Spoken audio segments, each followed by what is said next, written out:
Online class में आप सभी का हार्दिक अभिनंदन है। आज हम सूरदास जी का ये अंतिम पद पढ़ रहे हैं।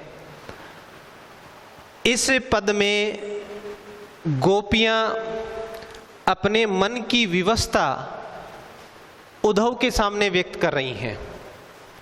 उद्धव मथुरा से ब्रज आया था संदेश लेकर के और उनको ज्ञान योग और निर्गुण ब्रह्मा का संदेश दे रहा था। तो गोपियां उद्धव को अपने प्रेम की विवशता व्यक्त करती हुई कहने लगी, उद्धव मन माने की बात। उद्धव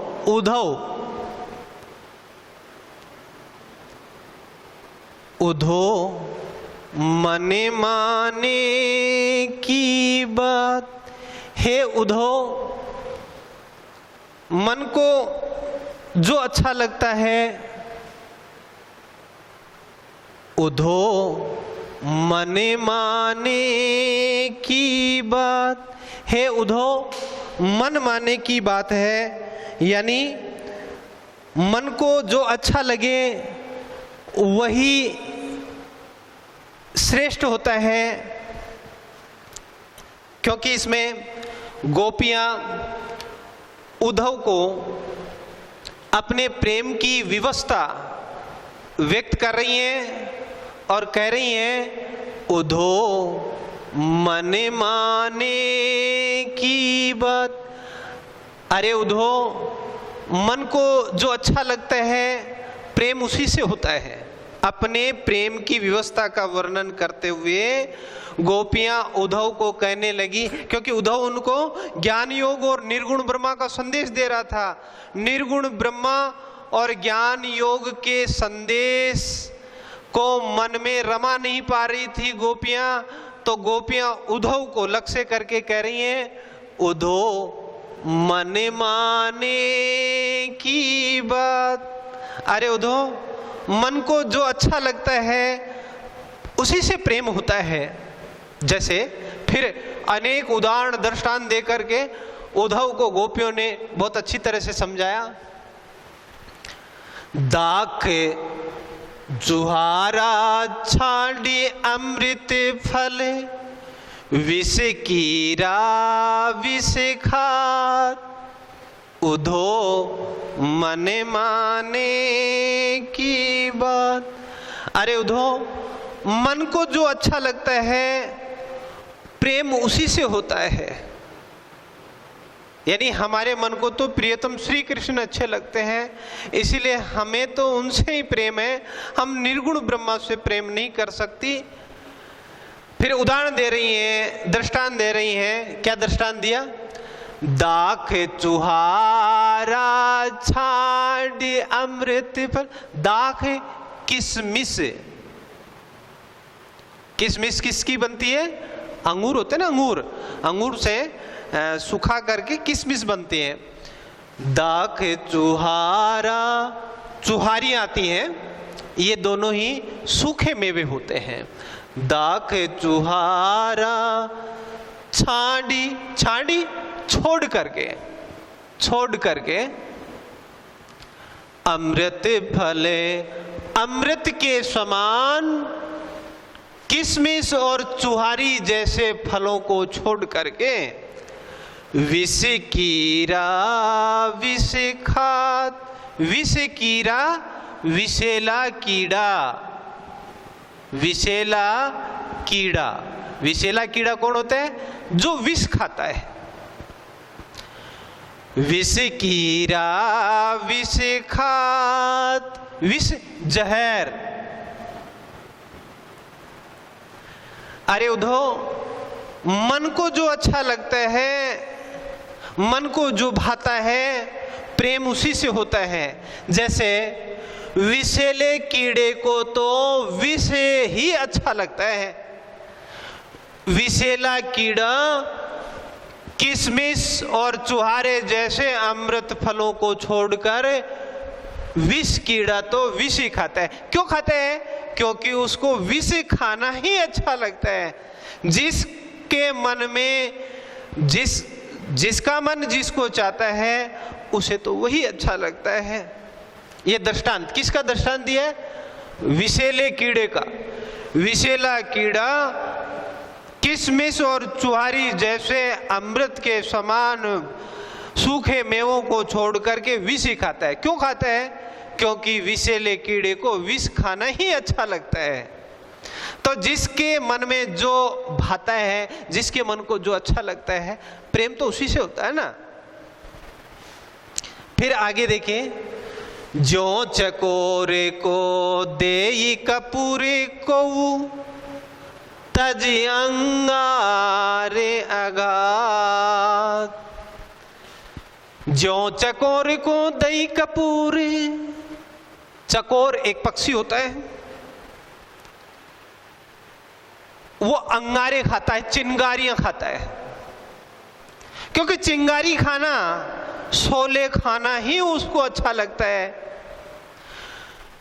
जो चकोर को देई कपूर, कपूर ये शीतल पदार्थ होता है, शीतल ठंडा पदार्थ। कपूर जैसा शीतल पदार्थ चकोर पक्षी को खाने के लिए दे दिया जाए, वो शीतल कपूर नहीं खाएगा, क्योंकि उसको तो अंगारे ही अच्छे लगते हैं। तजी अंगारे अघात, अघात संतुष्टे, वो तो अंगारे खाकर ही संतुष्ट होता है। तजी त्यागना,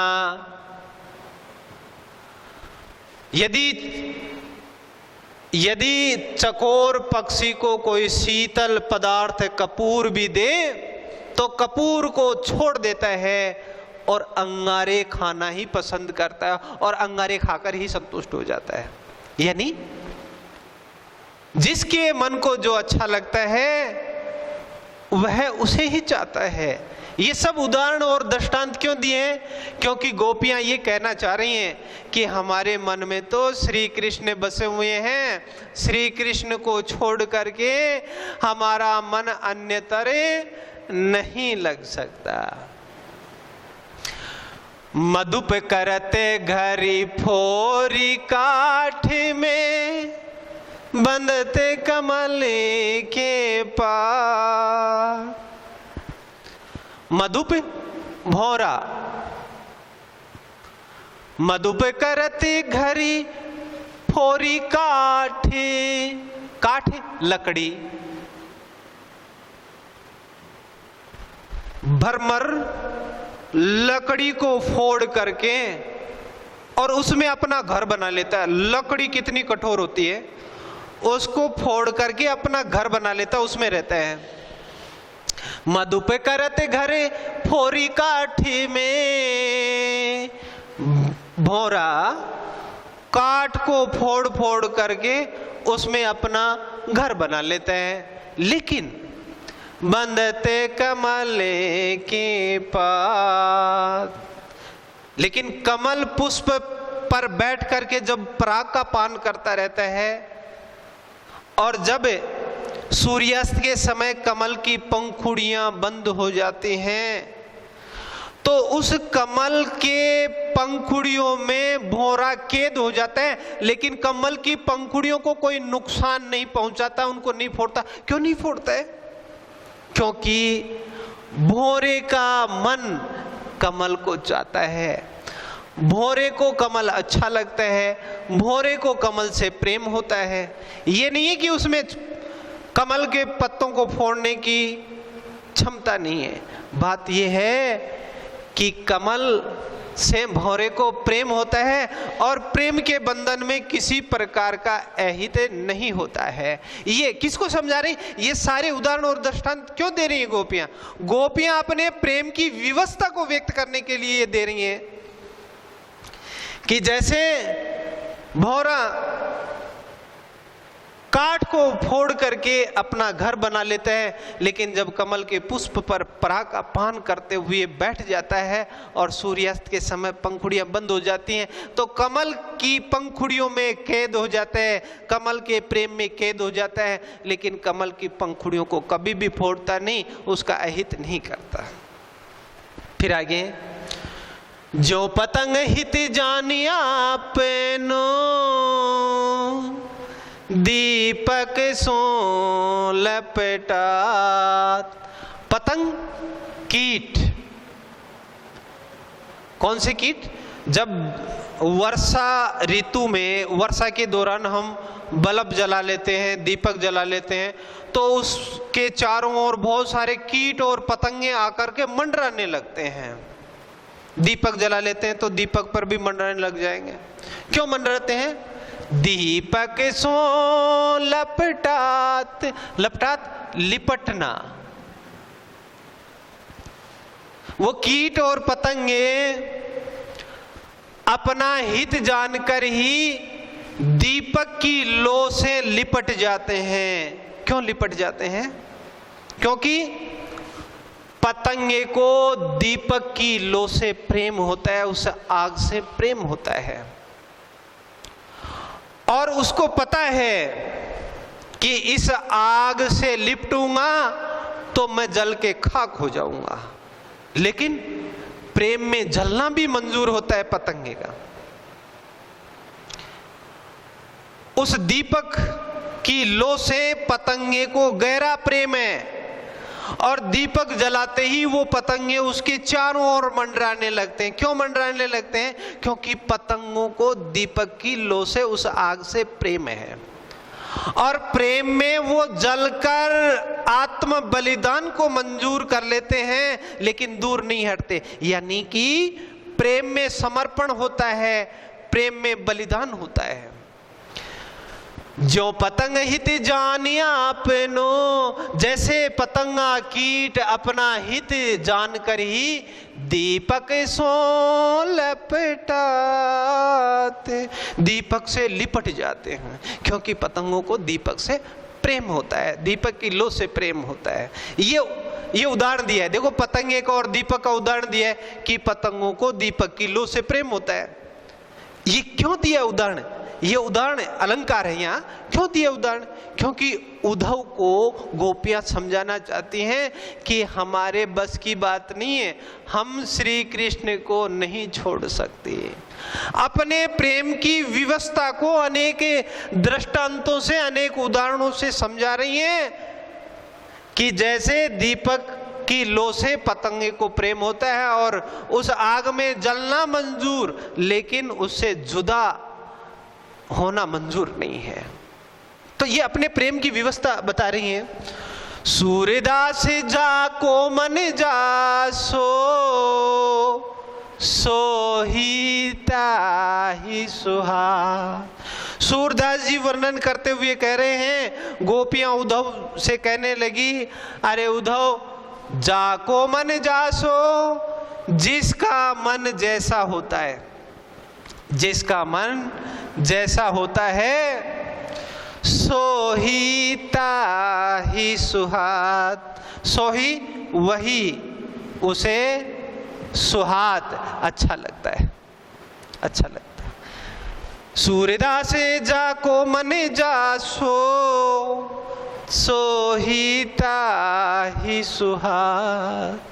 सूरदास जी कह रहे हैं, जिसका मन जैसा होता है उसको वही अच्छा लगता है, उसको छोड़ करके वह अन्यतर अपना मन नहीं लगा सकता।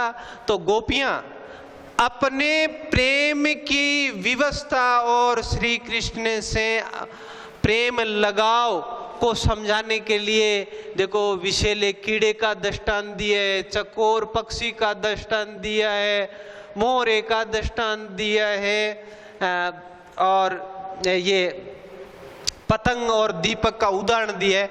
ऐसे उदाहरणों से समझा रहे हैं। तो देखिए प्यारे बच्चों, अब हम इस पद से कौन कौन से प्रश्न बन सकते हैं, संभावित प्रश्नों के बारे में हम जानेंगे, है ना। पहला प्रश्न देखो, मन माने की बात कथन से गोपियां का क्या अभिप्राय है? मन माने की बात कथन से गोपियों का क्या अभिप्राय? तो हम उत्तर लिखते समय ये लिखेंगे, मन माने की बात कथन से गोपियों का अभिप्राय ये है कि मन को जो अच्छा लगता है उसे ही मन चाहता है, उसको छोड़ करके दबाव में अन्य तरह मन नहीं लग सकता। ये कहा ना, उधो मन माने की बात, यानी मन, जिसके मन में जिसके प्रति लगाव है उसे वही अच्छा लगता है, उसको छोड़ करके और कुछ अच्छा नहीं लगता है। ये अपनी व्यवस्था बता रही हैं। दूसरा है, विष कीरा के प्रसंग से गोपियां उद्धव को क्या समझाना चाहे? ये देखो, विष कीरा, विष कीरा के माध्यम से या प्रसंग से गोपियां उद्धव को समझाना चाहती हैं कि अरे उद्धव, जैसे विषैले कीड़े को विष खाना ही अच्छा लगता है, चाहे विषैले कीड़े को कोई किशमिश चुहारी जैसे अमृत के समान फल खाने को भी दे दिए जाए तो वो छोड़ देगा उनको, क्योंकि उसको तो विष ही अच्छा लगता है। इसके माध्यम से गोपियां ये समझाना चाहती हैं कि हमारे मन में तो प्रियतम श्री कृष्ण के प्रति स्नेह भरा हुआ है, उसको छोड़ करके हमें कुछ भी अच्छा नहीं लगता, हम तो उनसे ही स्नेह करती हैं, हमारा मन तो उनको ही चाहता है। फिर है, गोपियां पतंग और दीपक के द्वारा उद्धव को क्या समझाना चाहती हैं? देखिए, ये उदाहरण अलंकार है। जो पतंग हित जानिया अपनो, दीपक सो लपटा। गोपियां पतंग और दीपक के द्वारा उद्धव को क्या समझाना चाहती हैं? गोपियां ये समझाना चाहती हैं कि पतंगे को, कीट को दीपक से प्रेम होता है और प्रेम के कारण ही दीपक की लो पर मंडराते रहते हैं और मंडराते हुए उस आग से लिपट जाते हैं और आत्म बलिदान कर देते हैं। इसके माध्यम से ये समझाना चाहती हैं कि प्रेम में समर्पण की भावना होती है, प्रेम में बलिदान की भावना होती है, प्रेम में मृत्यु मंजूर है लेकिन विरह और बिछो मंजूर नहीं है। इसके माध्यम से ये समझाना चाहती हैं और कह रही हैं कि श्री कृष्ण तो दीपक के समान है और हम पतंगे के समान हैं। जैसे कीट पतंगे दीपक को नहीं छोड़ सकते, वैसे हमारा मन श्री कृष्ण से जुदा नहीं हो सकता। फिर है, इस पद से प्रेम की विवस्था की तीव्र अनुभूति हुई है। ये पद दिया है सूरदास जी का, प्रेम की विवस्था। प्रेम में क्या विवस्था होती है? प्रेम में सबसे बड़ी विवस्था ये होती है कि मन में जिसके प्रति प्रेम है, मन में जिसके प्रति प्रेम है उसको वही अच्छा लगता है। उसे और सद्गुण संपन्न कोई पात्र है तो भी वह अच्छा नहीं लगता, क्योंकि उसका मन तो उसे ही चाहता है। यहां गोपियों की विवस्था की तीव्र अनुभूति हुई है। गोपियां अपने मन की विवस्था बता रही हैं कि हमारा मन तो श्री कृष्ण को ही चाहता है, श्री कृष्ण के अलावा अन्यतर नहीं लग सकता। जैसे उदाहरण दिया है कि विषैले कीड़े को विष से ही प्रेम है, वो विष ही खाता है, विष को छोड़ करके अमृत जैसे दाख और चुहारे जैसे फल नहीं खा सकता वो। फिर दृष्टांत उदाहरण दिया है कि जैसे चकोर पक्षी को चाहे कोई शीतल कपूर क्यों न दे दे, लेकिन शीतल कपूर को त्याग करके वो तो अंगारों से प्रेम करता है, अंगारे खाना ही अच्छा लगता है, चिंगारियां खाना ही अच्छा लगता है उसको, चिंगारियां खाकर ही वो संतुष्ट होता है। इस प्रकार से भौरे को कमल के फूल से प्रेम होता है। उसमें इतनी क्षमता होती है, काठ को फोड़कर उसमें घर बना लेते हैं, लेकिन कमल के पुष्प में बंद हो जाने पर उसको कोई नुकसान नहीं पहुंचाता। क्यों नहीं पहुंचाता? क्योंकि कमल से प्रेम है। इसके माध्यम से यह समझाना चाहा है, जिससे हमारा प्रेम है उसके बारे में किसी प्रकार का नुकसान हमें मंजूर नहीं है, उसका हित ही चाहते हैं। इसके अलावा देखो ये दीपक और पतंगे से इस प्रकार हम कह सकते हैं कि इस पद में गोपियों के प्रेम की या प्रेम की विवस्था की तीव्र अनुभूति हुई है या बोध हुआ है। धन्यवाद। अब अगले वीडियो में हम इन पदों के और जो पाठ्य पुस्तक में अभ्यास प्रश्न दे रखे हैं उनको देखेंगे। जय हिंद, जय भारत।